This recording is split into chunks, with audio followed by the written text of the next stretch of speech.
जय भगवान शिव जी। जय शिव शंकर। भगवान और आप चैनल के अत्यंत प्रिय भक्तों, भगवान शिव जी आप सभी का कल्याण करें, ऐसी मेरी इच्छा भगवान शिव जी से है आप सभी के लिए। यूं तो भक्ति करना सभी को अच्छा लगता है और सभी चाहते हैं कि भगवान की भक्ति करते रहें,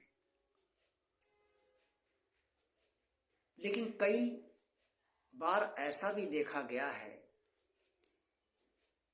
कि कुछ लोग भक्ति करना तो चाहते हैं, लेकिन उनका मन भक्ति में लगता नहीं है।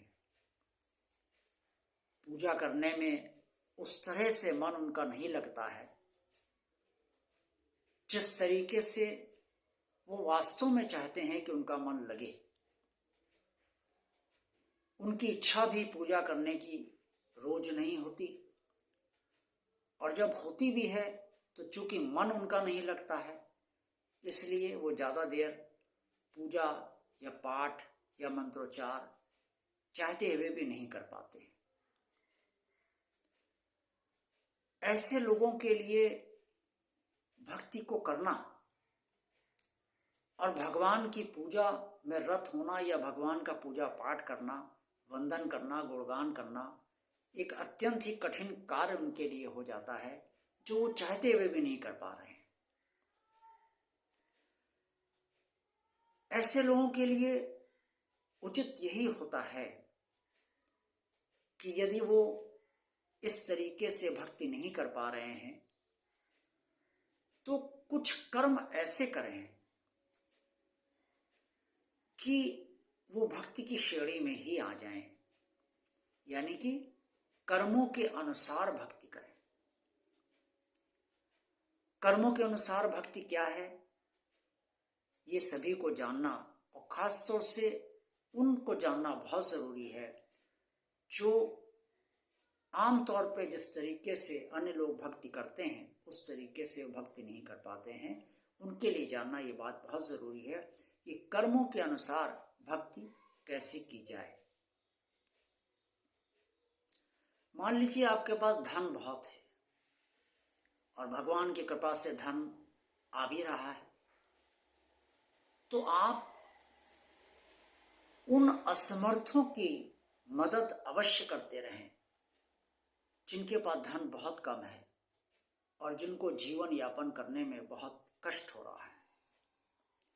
ऐसे लोग आपको मिल भी सकते हैं और नहीं भी मिल सकते, लेकिन ऐसे लोग यदि आप किसी भी समय ढूंढने का प्रयत्न करेंगे तो वो आपको कहीं ना कहीं मिल जरूर जाएंगे। जब आप असमर्थ, जो धन से असमर्थ है, उसकी मदद आप धन से करेंगे तो ये कर्म के अनुसारी भक्ति आपकी मानी जाती है, क्योंकि भगवान सर्वदा कर्मों का फल ही हर व्यक्ति को देता है।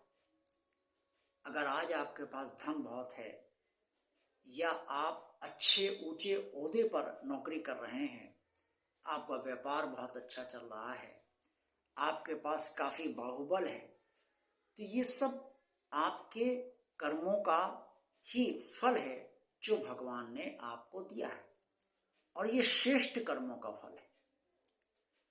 इसलिए आप भक्ति अगर नहीं कर पा रहे हैं तो श्रेष्ठ कर्म कीजिए, दान दीजिए, दक्षिणा दीजिए, और उन लोगों की मदद अवश्य कीजिए जिन्हें वास्तव में दान की आवश्यकता है,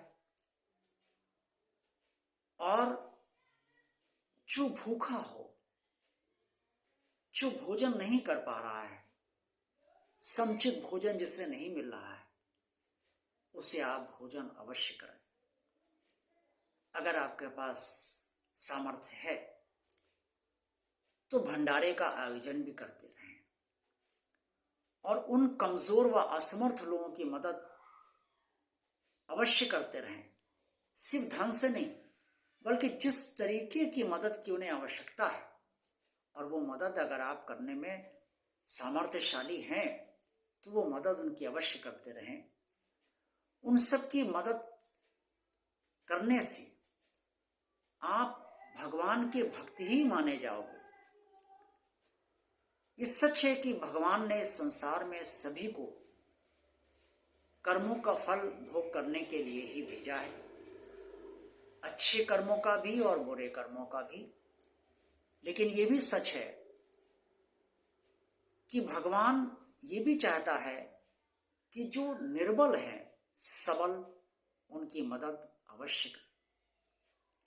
इससे अगर भक्ति में मन किसी का भी नहीं लगता है तो वो ऐसे कार्य अवश्य करे जिससे कि उस पर भगवान की कृपा भी बनी रहे, भगवान की प्रसन्नता भी उन्हें प्राप्त होती रहे, भौतिक दृष्टि से भी वो समृद्ध बने रहें और इस तरीके से भगवान की भक्ति के पात्र भी वो बन जाएं। और जो लोग भक्ति कर रहे हैं उन्हें भी ये कर्म करना चाहिए। ऐसा नहीं है कि भक्ति कर ली तो ये कर्म पुण्य ना करें। अगर सामर्थ्यवान है तो जिस दृष्टि से सामर्थ्यवान है उस दृष्टि से उन असमर्थों की मदद अवश्य करें जो अपनी मदद करने में असमर्थ है। भक्ति कर्म से भी होती है और भक्ति प्रभु के गुणगान, पूजन, वंदन, मंत्रोच्चार से भी होती है। लेकिन यदि भक्ति कर्म से भी की जाए और प्रभु के पूजन, वंदन, गुणगान से भी की जाए तो भक्ति संपूर्ण होती है।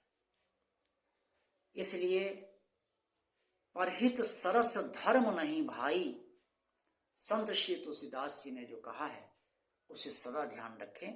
दूसरों का हित अवश्य करते रहें। आप भले ही पूजा में आपका मन न लग रहा हो लेकिन इस तरह के कार्य अवश्य करते रहें। निसंदेह आप भक्ति की श्रेणी में प्रभु की कृपा से एक दिन अवश्य आ जाओगे और आपको वही फल प्राप्त होगा जो भक्तों को प्राप्त होता है। कैसा लगा है आज का वीडियो आपको, ये सब आप हमें अपने कमेंट्स के जरिए अवश्य बताने का कष्ट कीजिएगा। अपने सुझाव भी अवश्य दीजिएगा। अगर ये वीडियो पसंद आया है तो आप इसे लाइक अवश्य कीजिए, अन्य लोगों को भी शेयर कीजिए और अगर आपने सब्सक्राइब नहीं किया है तो इस चैनल को सब्सक्राइब अवश्य कीजिए। अन्य लोगों को भी प्रोत्साहित कीजिए कि वो भगवान और आप चैनल को सब्सक्राइब अवश्य करें। आप सबका कल्याण हो। जय शिव शंकर। ओम नमः शिवाय।